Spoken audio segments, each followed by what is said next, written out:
শ্রাবণ পোদ্দার, আমি সপ্তম শ্রেণীর একজন শিক্ষার্থী। তারপর নাবিলা অনেক সুন্দর ভাবতে লাগলো। আসলে নাবিলা একটি বুদ্ধিমতী মেয়ে, সে খুবই চালাক। সে কি করবে ভাবতে লাগলো। হঠাৎ করে তার মাথায় একটি বুদ্ধি আসলো। সে ভাবলো সে লোক দুটো বাইরে গেলে তাকে নিজেই কিছু করতে হবে। সে যেভাবে সেই কাজ, সে লোক দুটি কিছুক্ষণের জন্য বাইরে গেল। নাবিলা এটা বুঝতে পেরে সে দরজা দেখলো, সে লোক দুটি দরজাকে তালা মেরে গিয়েছে। নাবিলা একটু ভাবলো।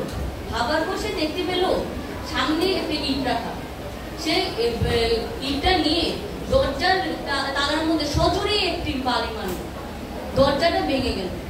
সে তার বাবা মার ফোন নাম্বার জানতো, এর জন্য সে যতদূর পারে দৌড়াতে লাগলো। রাস্তায় একটি দোকান পেল।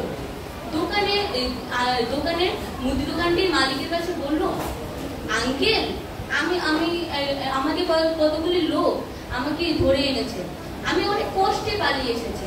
আপনি কি আপনার ফোনটা দিতে পারেন, যাতে আমি আমার মা বাবার কাছে ফোন দিই? তারপর লোকটি তাকে তার ফোনটা দিল, তার মা বাবাকে ফোন দিল। সে যেখানে আছে সেখানে তার মা বাবাকে আসতে বলল। তারপর তার মা বাবা তাকে বাসায় নিয়ে গেল।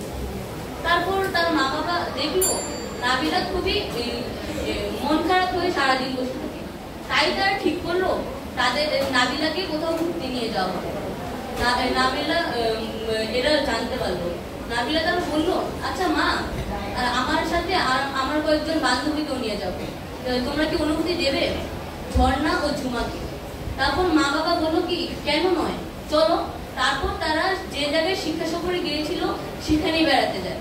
তারা তিন বান্ধবী খুবই মজা করে। ধন্যবাদ।